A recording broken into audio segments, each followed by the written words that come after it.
Sud Radio, comment va la planète? Avec Morad Aitabouche, réalisateur, producteur de Sale Temps pour la planète. Bonjour Morad. Bonjour Laurence. Alors, vous nous emmenez où aujourd'hui Morad? Je vous emmène dans les prairies du Jura. Voilà, le ton est donné. Et celui qui appelle ses vaches, c'est Philippe Alpi. La journée, les bottes aux pieds, il évite la bouse de vache. Il traite également ses animaux. Un cheptel de 420 têtes, dont près de 200 vaches laitières. Un boulot à plein temps, partagé avec ses 3 associés. Une aubaine pour cet homme de la campagne qui le reste du temps fait campagne pour les éleveurs et les agriculteurs. Il est maire de Frasnes et vice-président du conseil départemental du Doubs. Plaider leur cause, c'est par les temps qui courent, s'occuper et se préoccuper du bien-être de ces animaux.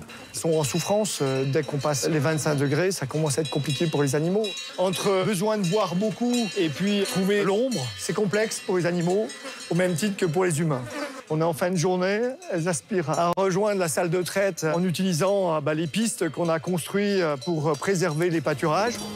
Sale temps pour la planète. À certaines périodes de l'année, les températures, il faut le dire, sont caniculaires. En période estivale, pour éviter les mouches, dans la salle de traite, le brumisateur est vraiment l'élément de confort maximum. Mais par contre, pour le trayeur, ça nécessite d'être couvert parce que sinon, donc on ressort le bob. 6000 litres de lait chaque année par vache. Tu pourras m'amener les colliers, là, s'il te plaît ?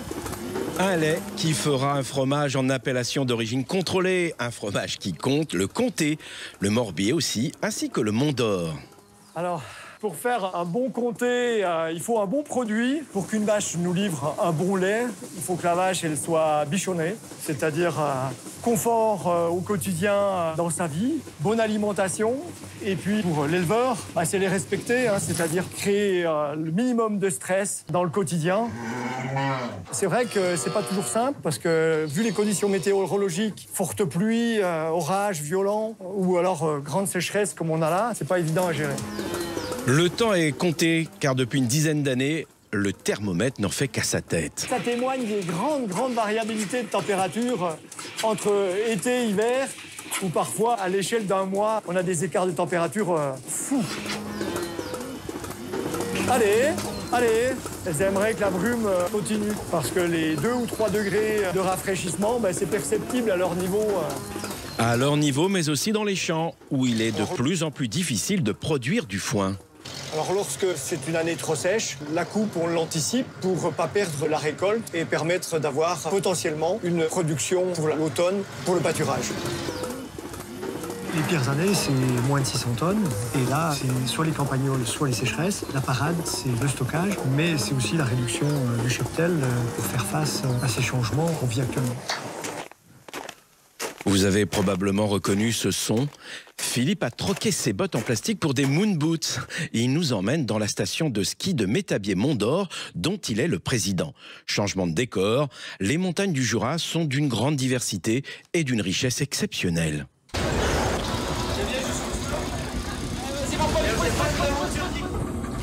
Nous sommes en pleine saison hivernale, mais pas de ski possible en ce moment. Alors on s'adapte avec les premiers amateurs de VTT. La saison est lancée plus tôt que prévu. Le changement climatique est un accélérateur de re-questionnement manifeste sur tous les champs. Quand on sillonne le monde, qu'on voit l'avancée des déserts, qu'on se documente, qu'on regarde, on se dit mais on est encore sur un territoire privilégié et qui va prendre cher avec le changement climatique.